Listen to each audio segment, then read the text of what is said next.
오늘은 저희 감리교회에서 지키는 은급주일입니다. 은급주일이 무슨 말인가, 무슨 주일인가 하고 혹시 궁금해하시는 분이 계실지 모르겠는데, 은급주일이라는 것은 은퇴하신 목사님들을 기억하고 그들에게 감사한 마음을 갖고서 1년에 한 번씩 예배하자 하는 날이 바로 은급주일입니다. 평생을 복음을 선포하면서 하나님 나라 사역에 힘쓴 이들을, 비록 우리 교회의 담임 목사님은 아니었다고 하더라도 그런 분들을 기억하고 그런 분들에게 감사하는 마음을 모두어서 예배하는 날이 바로 은급주일입니다. 은급주일이라는 게 어떻게 가능할까? 저는 그런 생각을 해봤어요. 그것은 목회자와 평신도들 간의 관계가 세상에서 맺어주는 관계와는 조금 다른 특수한 관계이기 때문에 은급주일이라는 것이 가능하다 하는 그런 생각을 해봤습니다.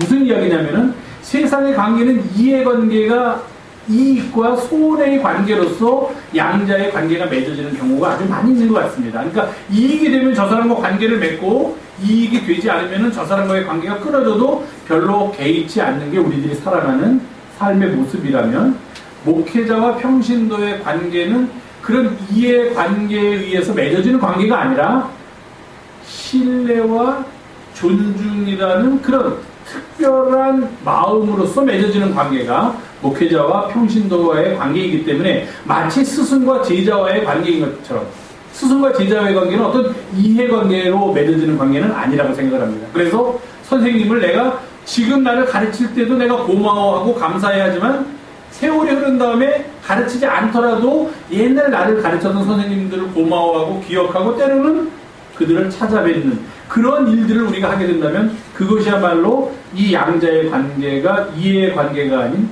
신뢰와 존중의 관계였기 때문에 가능하다 하는 그런 생각을 하게 되고, 바로 그런 관계가 스승과 제자의 관계뿐만 아니라 목회자와 평신도와의 관계도 그 관계가 올바로 맺어지려면은 바로 이런 신뢰하고 존중하고, 그렇기 때문에 그 관계가 일시적인 관계가 아니라 영원히 우리의 평생 동안 지속되는 관계로서 남아 있어야 되지 않는가 하는 그런 생각을 해봅니다. 그런 뜻에서 우리는 은급주의를 정하고 은급주의를 지키고 있습니다. 물론 실제로는 이와 다른 관계를 갖고 있는 모습도 때로는 보입니다. 그러나 그것은 인간이 살아가고 있는 삶의 자리에서 나올 수 있는 어떤 부작용이라 생각하고, 기본적으로 목회자와 평신도와의 관계는 목회자가 평신도에 어떤 이익을 주고 또 평신도들로부터 어떤 이익을 얻는 그런 이해관계가 아니라 서로가 서로를 신뢰하고 서로가 서로를 존중하는 관계 속에서 올바른 관계가 지속될 수 있고 또 그런 관계가 지속되어야만 한다고 그렇게 믿습니다. 사무엘에 대해서 오늘 같이 말씀을 나누면서 바로 이런 목회자와 평신도와의 관계가 과연 어떤 관계가 되어야 할까 하는 것을 잠깐 살펴보고자 합니다. 사무엘은 다 아시다시피 이스라엘의 마지막 사사입니다. 그러면서 그는 제사장이었습니다. 사사라는 말은 아직 이스라엘이 고대 왕국을 형성하기 전에 부족 체제입니다. 무슨 부족으로 나눠서 만약에 외적의 침입, 블레셋의 침입이 있을 때는 이 부족들이 연합체를 이루어서 블레셋에 대항해서 싸우는 그런 체제였습니다. 그때 각 부족을 다스리는 사람들, 다스린다고 하는 것보다는 사사, 좀 어려운 말이지만 판관이라는 뜻이죠. 재판을 하는 사람들, 백성들의 시시비비를 가려주는 사람들이 사사였습니다. 그러면서 종교적인 성격도 띠고 있고 정치적이며 군사적인 파워도 갖고 있던 사람들이 사사였습니다. 그 사사 중에 마지막 사사였고, 그리고 제사장의 직임을 감당했던 사람이 바로 사무엘입니다. 그는 그의 앞섰던 엘리라는 제사장의 뒤를 이은 훌륭한 제사장이었습니다. 아주 많은 업적을 남겼고 또 자기에게 맡겨진 직을 성실하게 수행했던 그런 사람이었습니다. 조금 아까 우리가 아동부와 같이 살펴봤던 그의 탄생의 이야기라든지, 또는 어릴 때 하나님께서 그를 부르실 때의 그 기적과 같은 이야기라든지, 이런 것들은 우리가 지금까지 많이 들어왔던 이야기이면서 동시에 그 이야기들은 사무엘이 과연 어떤 사람이었던가 하는 것을 우리에게 잘 보여주는 일화들입니다. 그런 그가 이제 엘리 제사장의 뒤를 이어서 이스라엘 백성들을 다스리는 제사장의 길을 가게 됩니다. 그러면서 아주 그의 직을 잘 수행했습니다. 블레셋과의 전쟁에서도 아주 어려운 상황에서 백성들을 잘 이끌어서 승리를 거두게 되고, 또 백성들을 미스바로 모이게 해서 거기서 회개와 눈물의 기도를 드리게 하는 등 이 사무엘이 사사로서 그 직을 수행한 것은 아주 훌륭한, 정말로 이스라엘 민족에 있어서는 아주 중요한 역할을 했던 그런 사사로 기록될 수가 있습니다. 그런데 그 사사가 제사장이었던 사무엘이 그의 생애 말년에 마지막 때가 다 됐을 때 아주 어려운 일을 겪게 됩니다. 그 어려운 일은 백성들이 그를 찾아와서 왕을 세워달라고 하는 요구를 하는 데서부터 시작합니다. 지금까지 왕이 누구였느냐? 우리들의 왕은 하나님 한 분이셨습니다. 그런데 백성들이 하나님 가지고서는 안 됩니다. 우리들 가운데 눈에 볼 수 있는 우리 사람들 가운데, 우리 부족들 가운데 뛰어난 사람을 세워서 우리들의 왕으로 세워주십시오 하는 그런 요구를 하게 되었다는 것입니다. 이 이야기를 들은 사무엘은 깜짝 놀랐습니다.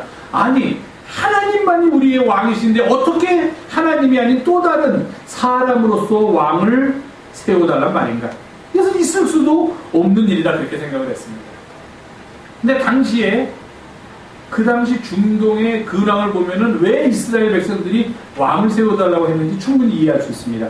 주변의 다른 나라들은 이미 부족 국가들이 연합체를 이루는 상태에서 벗어나서 고대 왕국을 형성하면서 나라들이 강해지기 시작했습니다.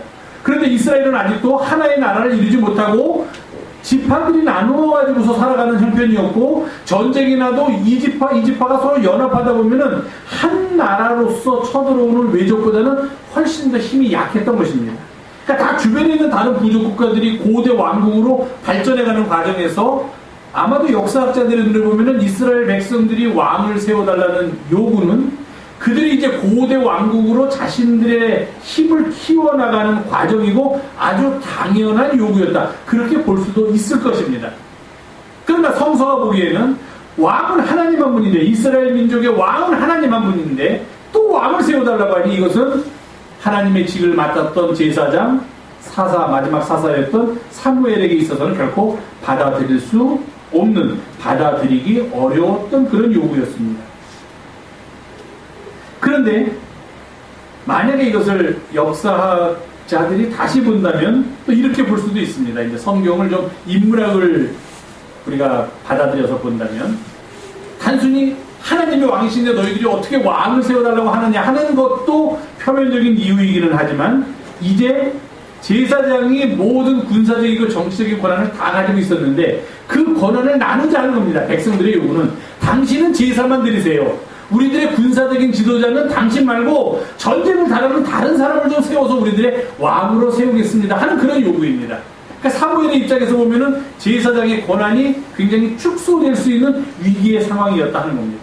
그리고 지금까지는 재정일체 사회, 정치와 종교가 하나였던 사회였는데 이제 그것이 분리됨으로 말미암아 나타나게 되는 갈등 같은 것도 충분히 예상할 수 있었다는 겁니다. 그러니까 사무엘은 어떻게 해서든지 종교적인 이유라든지 실제적인 이유에서 백성들이 왕을 세워달라는 요구를 받아들일 수 없었던 것입니다. 근데 백성들의 요구가 너무 강해요. 너무 강하고 사무엘이 주변 형편을 보더라도 다른 주변에 있는 부족 국가들이 다 왕을 세우고서 강해지는 그때 계속해서 왕의 존재를 부정하는 것은 어리석은 일이다 하는 그런 생각을 하게 됐습니다. 그럼에도 불구하고 사무엘은 끝까지 반대했습니다. 그러면서 이야기를 합니다. 왕을 세우면 어떤 일이 벌어지는 줄 아니야? 이러한 일이 벌어지면서 전부 다 부정적인 이야기만 합니다. 너희들을 데려다가 노역을 시킬 것이고, 너희들의 딸들을 데려다가 강제로 일을 시킬 것이고, 전쟁에 마구 너희들을 불러서 싸우게 할 것이고, 죽게 할 것이고, 왕이 생기면 이런 일이 생길 텐데 그래도 왕을 원하느냐? 백성들은 왕을 원하는데 끝까지 왕을 원한다고 합니다. 그래서 그런 백성들의 요구에 사무엘이 더 이상 저항할 수 없어서 그가 기름 부어서 세운 첫 번째 이스라엘의 왕이 바로 사울이었던 것입니다. 그런데 그 사무엘 생전에 사울이 또 하나님 앞에서 바로 서지 못하니까 다윗까지도 왕을 세우기 위해서, 두 번째 왕을 세우기 위해서 사무엘이 다윗에게까지도 기름 붓는 게 바로 성서 사무엘 상하서에 나오는 이야기입니다.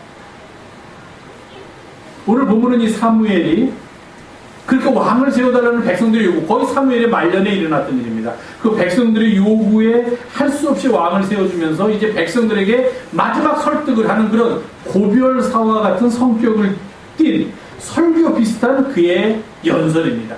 그의 연설 중에 내용을 우리가 연설의 내용을 살펴보면서 그 중에 한 구절을 가지고 과연 영적인 지도자, 지금 말로 하면 목회자와 평신도와의 관계가 어떤 관계가 되는 것이 가장 바람직한 관계일까 하는 것을 말씀을 드리려고 합니다.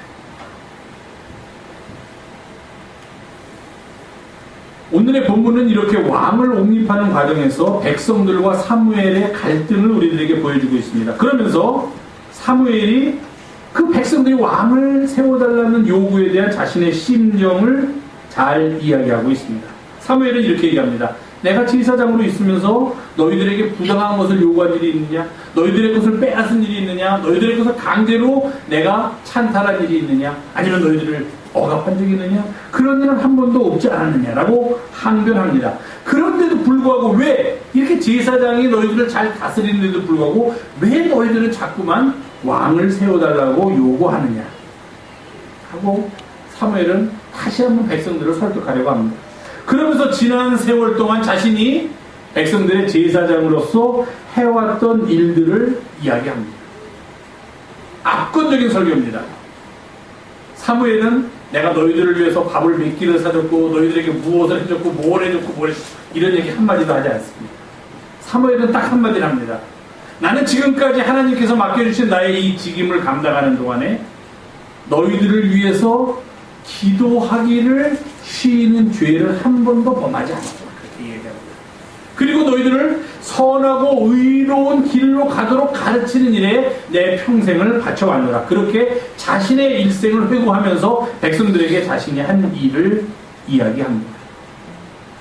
만약에 내가 백성들을 위하여 기도하기를 멈추었다면 그것은 하나님께 죄를 짓는 것이다 라고 그는 그의 고별사에서 말하고 있습니다.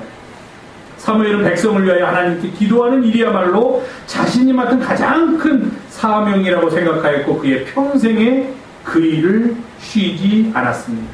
백성들과 하나님을 연결해주는 그런 위치에 있는 사람으로서 그는 하나님께 백성들을 위하여 기도하였고 백성들에게는 하나님의 말씀을 받아서 그들이 하나님의 말씀에 따라서 선하고 의로운 길로 가도록 바른 길로 가도록 그들을 가르치며 그들을 인도하였다. 그렇게 사무엘이 말하고 있습니다. 그러면서 그는 이렇게 권면합니다. 백성들로 하여금 이제 너희들은 내가 너희들을 위해서 하나님께 기도를 쉬는 죄를 범치 않았으니 그리고 내가 너희들을 위해서 선하고 바른 길로 가도록 가르치고 인도하여 왔으니 너희들은 이제 주님만을 두려워하고 너희들의 마음을 다 바쳐서 주님만을 섬기는 것이 마땅한 일이다. 섬기어야만 한다. 이렇게 백성들에게 이야기했다는 것입니다. 그렇습니다. 바로 이것이 사무엘이 백성들을 위하여 한 일이었고 바로 이것이 목회자와 교인들과의 관계를 바르게 맺어주는 고리가 된다 하는 것입니다. 목회자의 위치에 있는 사람이 무엇을 하면서 살아가야 그가 자신의 직무를 하나님 앞에서 잘했다고 이야기할 수 있겠습니까? 바로 그가 사역하고 있는 사랑하는 교우들을 위해서 기도하기를 쉬지 않는 그런 목회자의 자세가 가장 바람직한 목회자의 자세다 하는 겁니다.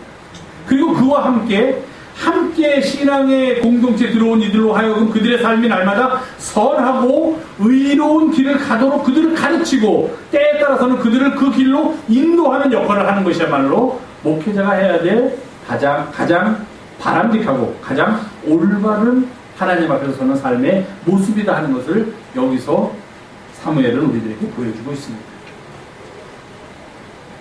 목사만 할 일이 많습니다. 그렇죠. 목회자와 평신도의 관계를 말하면서 지금 여러분들한테도 내가 목사가 저거 혼자서 지가 그렇게 알고서 하면 되지 우리들한테 왜 얘기를 할까 궁금해하실 것 같아요. 여러분들한테도 할 얘기가 있으니까 제가 이야기를 하는 겁니다. 그런데 히브리서 아까 우리가 또 봉독한 히브리서에 보니까 이렇게 되어 있습니다. 히브리서 기자가 히브리서 13장 17절에서 이렇게 권면합니다. 여러분은 여러분에게 말씀을 전하는 사람들, 여러분을 영적으로 인도하는 지도자들의 말을 잘 듣고 그 말에 순종하고 그들에게 복종하십시오. 왜냐하면 그 사람들이야말로 여러분들을 영적으로 인도하고 지도하는 그 사람들이 할 일이 있습니다. 그 사람들이 할 일은 뭐냐면 여러분의 영혼을 여기서 보면은 경성한다고 그랬는데 여러분들의 영혼이 바른 길로 가도록 지키는 역할을 하는 사람이 여러분들의 목회자입니다. 그렇게 얘기하고 있습니다. 그리고 그 영혼을 잘 지키지만 결국 바른 영혼을 가지고 살아갈 사람은 누구냐면 바로 여러분들입니다. 그런데 나중에 여기 성경에 이렇게 되어 있습니다. 경성하기를 자신들이 청산할 자인 것 같이 하느니라. 무슨 이야기냐면은 마지막에 여러분들이 다 주님 앞에 가서 쓰게 되면은 여러분들에 대해서 변호를 해줄 사람이 필요하다는 겁니다. 어떻게 살았고 이 사람에 대해서 무슨 일을 했고 하는 거를 하나님 앞에서 주님 앞에서 얘기해 줄 사람이 여러분들의 목사라는 거예요. 목회자라는 거예요. 그러니까 청산한다는 말은 우리가 이렇게 돈을 청산하면 끝내가지고 관계를 마무리하는 거 아닙니까? 여러분들이 어떻게 평생을 살았는지 하나님 앞에서 이야기해 줄 사람이 여러분들의 목회자인데 여러분들의 목사인데 그 다음에 뭐라고 되어 있습니까? 그 사람들로 하여금 그것을 즐거움으로 하게 하고 근심으로 하게 하지 말라. 어떻습니까? 참 와닿아야 이렇게 가슴에.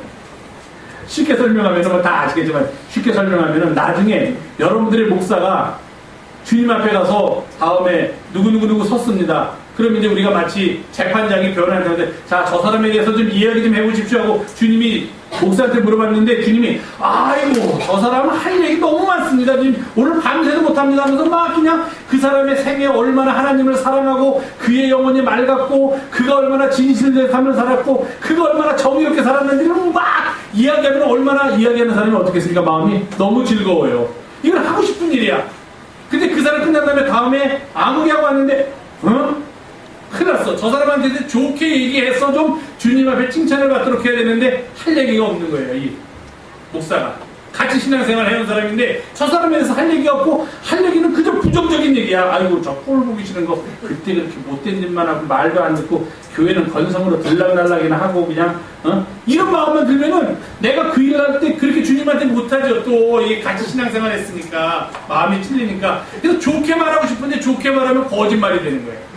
그러니까 여기 이야기가 뭐냐면 여러분들의 목회자들이 여러분들을 지도하는 사람들, 여러분들을 인도하는 사람들, 여러분들의 목회자들이 여러분들의 영혼을 날마다 바르게 가도록 애쓰고 있는데 그것뿐만 아니라 마지막 날에 여러분들에 대해서 주님 앞에 여러분들이 살았던 여러분들의 삶, 믿음 이런 것들을 대변해줄, 변호해줄 사람이다 하는 거예요. 근데 그 사람이 그때 나를 위해서 그 일을 변호해줄 때 기쁘게 하게 그렇게 살아라 이거예요. 기쁘게 하게. 그냥 거짓말 하지 못하니까 그냥 얼굴이 푸르락 하면서 이거 뭐라고 말해야 되지? 저 사람 별로 할 말 없는데 그렇다고 해서 저 나쁜 놈이었습니다. 그렇게 말할 수도 없고 그럼 거꾸로 내가 혼나니까 너 그 나쁜 놈 데리고서 뭐 목회한다 그러면서 그거 하나 변화시키지 못하면 뭐 이러냐? 나도 혼나니까 그렇게도 말 못하고 또 그렇다고 거짓말해서 또 뭐 앞에 갔던 사람처럼 그렇게 막 거짓말을 할 수도 없고 그게 뭐냐면 그 일을 근심으로 하게 하지 말라는 거예요. 목회자들로 하여금.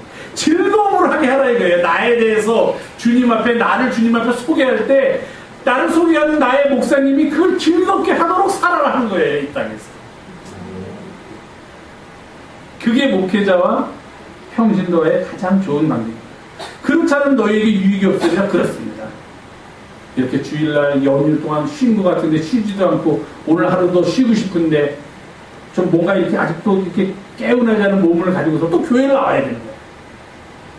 그랬으면 이러한 모든 행위가 유익이 되도록 하는 거예요. 유익이 되도록. 건성으로 하지 말고 그냥 하지 말고 습관대로 하지 말고 눈치 때문에 하지 말고 정말로 하나님 앞에서 우리 목사님이 나 얘기할 때 신이 나가지고 어이구 잘 왔다. 저 사람에 대해서 주님 내가 할 말이 너무 많습니다. 자 우리 허리띠 풀고 한번 내가 저 사람한테 얘기할 테니까 주님 편하게 앉아서 들어보십시오. 이렇게 하도록 살아가라 하는 거예요. 그게 평신도와 목회자의 올바른 관계를 맺게 해주는 아주 중요한 보험이 되는 말씀이라는 거예요. 요즘은요, 옛날에도 그런 적이 있었어요. 좀 그랬는데, 부목사 채용. 그래요? 부목사 채용. 신학교 나온 건 당연히 목사들 되면 부목사 되면 신학교 나온 건 당연한데, 그 다음에 조건이 붙어요. 일종 면허 소비자, 엑셀에 능통한 사람, 뭐 이런 거 읽다 보면은, 그리고 혹시 외국어도 가능한 자 우대한.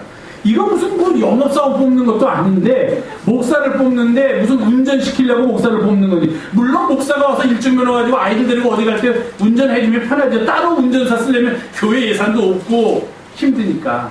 그렇지만 그런 게 목사를 뽑는 자질이 있어서는 안 되는 거예요. 요즘은 또 어떤지 아십니까? 이런 얘기하면 안 되지만, 교회를 크게 졌어요. 교회를 크게 짓다 보니까 교회가 골았습니다. 속이 병이 들었어요. 왜? 크게 짓는 걸 찬성하는 사람도 있고 반대하는 사람도 있지 않습니까? 크게 지었는데 교회가 멍들고 병이 들어서 크게 짓는 걸 원하지 않는 사람도 떠났어요. 나머지 사람들이 이 큰 교회를 짓기 위해서 빌린 돈을 갚으려다 보니까 갚을 길이 없는 거예요. 그렇죠? 80억을 빌려가지고 매주마다 이자를 낸다고 한번 생각해보세요. 매달. 얼마나 내야 되는지 저는 상상도 못하겠어요. 빚이 80억이 있으면 은행에, 빚이 20억이 있으면. 그러니까 목사를 뽑을 때 어떤 사람을 뽑느냐? 다른 교회에서 그가 부임한 지 1년 동안의 헌금 액수를 그 전에 해보다도 배로 불린 사람. 이런 사람을 우리 교회 담임자로 뽑겠다는 거예요. 뭐 하는 거예요? 경영 마인드를 가지고 교회를 운영할 사람을 우리는 환영합니다. 교회를 운영하는데 경영 마인드, 돈 굴리라는 거야. 땅 어디다 투자해가지고 거기 땅 팔고 또 이쪽으로 옮기고 이쪽으로 옮기는 경영 마인드를 가진 사람을 목사로 원한다는 거예요. 우리 교회에 빚이 40억이 있으니까 교인들 많이 늘리고 그 교인들 헌금 많이 내게 해서 그 40억 빚을 갚을 수 있도록 할 유능한 목사를 우리는 요구합니다. 그러는 거예요. 저는 이력서를 낼 때마다 떨어졌습니다. 경영 마인드가 없어요. 그런 교인들도 목사한테 그런 걸 요구하고, 또 목사들이 또 잘못된 사고를 가지고 교인들을 대할 때도 있고, 다 잘못. 사무엘처럼 목회자는 사랑하는 교우들을 위해서 기도를 쉬면 안 된다. 그거 하나 가지고 살면 되는 거예요. 네? 그리고 어떻게든지 이들이 선하고 의로운 길로 살도록 이끌어주고, 좀 빗나갈 것 같으면 좀 싫은 소리도 좀 하고, 설교 시간에 싫은 소리도 좀 하고 바르게 이끌어주고 그러면 되는 거예요. 교인들은 딴 생각할 필요 없어요. 저 목사가 나중에 주님 앞에서 나에 대해서 이야기할 때 좀 기쁘게 이야기하게 살아야겠다. 그 마음 하나만 가지면 되는 거예요. 다른 거 없어요. 뭐 목사님한테 선물을 많이 해드리고, 뭐 갈라디아서 6장에 그런 말이 있더라고요. 말씀을 듣는 사람들은 말씀을 전하는 자들과 모든 좋은 것을 함께 하십시오. 그런 말이 있어요. 아주 좋은 말이에요. 이런 건 모르셨을까요, 여러분? 이런 거 나오면 그냥 지나가지요. 평신도는 지나가고 우리는 빨간 밑줄 거예요, 그럴 때. 그래서 저희가 전에 있던 목회하면서도 어떤 가정은 그냥 저희 가정 그냥 먹여 살리려고 살더라고, 어떤 가정은. 그냥 뭐 때 되면은 뭐 하는 건 물론이고, 그냥 우리 가정들을 어떻게 한번 뭐 좋은 거 먹여주고 싶어서 식당 좋은 데 있으면 데리고 가고 뭐하고, 너무 잘해줬어요. 저희들한테 너무 잘해주는 그런 거 있어요. 너무너무 고맙죠. 그런 사람, 아유 집사님 그러지 않으셔도 돼. 집사님들도 지금 어려운데 왜? 말씀을 듣는 사람은 말씀을 전하는 사람과 좋은 것을 함께 하라고 해서 우리는 무조건 좋은 거 생기면은 목사님과 함께 하고 싶어서 그럽니다. 목사님 그냥 그런 말씀 하세요. 너무너무 고마워요. 인간적으로 너무너무 고마워요. 좋은 것을 함께 하랬다고 해서 그런 물질적인 거 물론 필요하지만 그게 아니죠. 좋은 것을 함께 한다는 말은 말씀을 전하는 사람과 말씀을 듣는 사람이 지금 인생의 길을 같이 걷고 간다는 거예요. 그러니까 어떠한 일이 닥쳤을 때 똑같이 느끼고 똑같이 반응해야 된다는 거예요.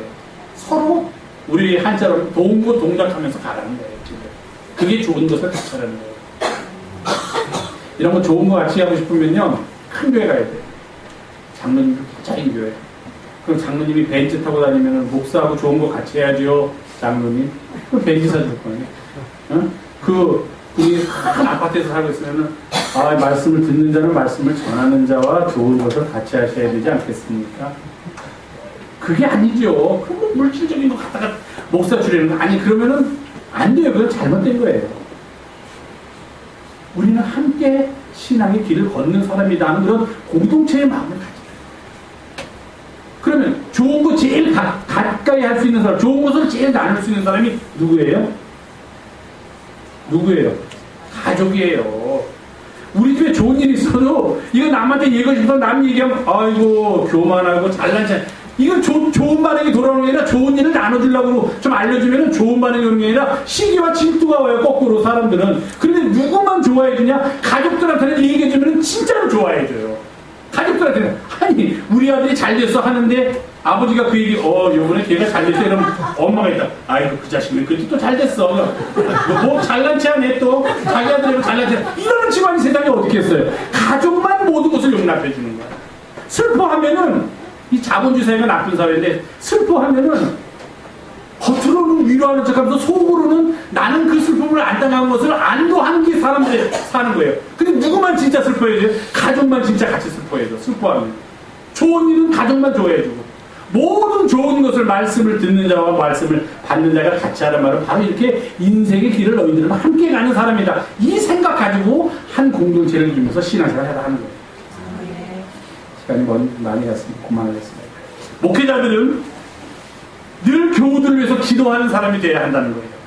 제가 왜 자꾸 이렇게 얘기합니까? 혼자서 알아서 하면 될 거예요. 저도 자꾸 잊어버리니까. 저도 자꾸 안 할지 모르니까 설교를 여러분에게만 하는 것이 아니라 저한테도 지금 하는 거예요. 제가 이렇게 말하면서 자꾸 제 스스로 깨우침을 하는 거야. 이거 잊어버리지 말자. 그러니까 자꾸 말하는 거야. 잊어버리지 않으려고 말하는 거야.